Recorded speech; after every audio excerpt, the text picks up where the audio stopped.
nama saya Wahyudi Firmansyah. Saya mahasiswa Prodi Kehutanan Fakultas Pertanian di Universitas Mataram. Di sini saya akan menganalisis beberapa kesalahan kebahasaan Indonesia di ruang lingkup publik, terlebihnya di spanduk dan papan reklam yang berada di sekitar Mataram atau di jalan-jalan di sekitar Mataram.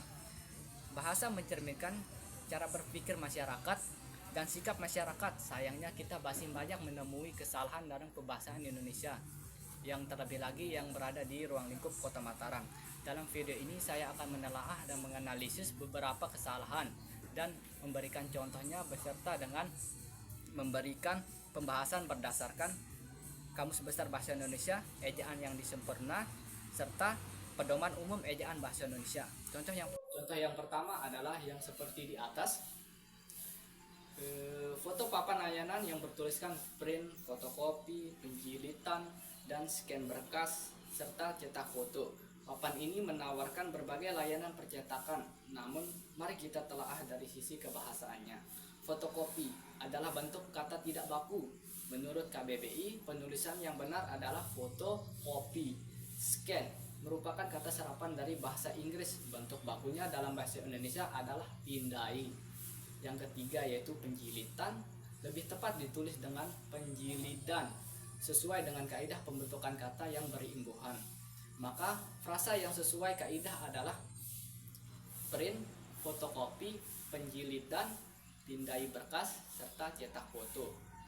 Perlu dicatat juga bahwa kata print juga merupakan serapan yang belum dibakukan secara formal.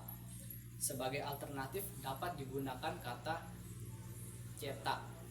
Yang contoh kedua seperti yang di samping, spanduk gadai elektronik. Foto spanduk bertuliskan terima gadai elektronik. Kalimat ini tampak ringkas, namun secara struktur bahasa kurang tepat dan dapat menimbulkan tafsir ganda atau keambiguan bagi pembacanya. Kata kerja terima lebih tepat ditulis dalam bentuk lengkap menerima. Frasa gadai elektronik tidak menjelaskan objek secara utuh. Yang dimaksud kemungkinan besar adalah barang elektronik yang dapat digadaikan. Bentuk yang lebih tepatnya adalah menerima gadai barang elektronik. Contoh ketiga, iklan kota internet. Foto spanduk bertuliskan, emang kota banyak, harga nggak bisa murah. Spanduk ini menggunakan gaya bahasa tidak baku yang biasa digunakan dalam percakapan sehari-hari di masyarakat sekitar. Kata emang merupakan bentuk tidak baku dari kata emang, memang. Kata enggak, tidak baku, bentuk bakunya adalah tidak. Bila ingin disesuaikan dengan bahasa yang baik dan benar, kalimat tersebut dapat ditulis sebagai memang kotanya banyak, harganya tidak bisa murah.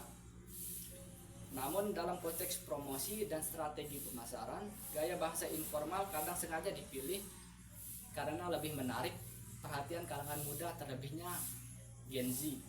Yang keempat yaitu penulisan nama jalan seperti di atas.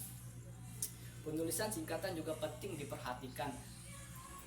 Seperti contoh kata JLN merupakan bentuk tidak baku karena bentuk bakunya menurut pedoman umum ejaan bahasa Indonesia atau PUEBI.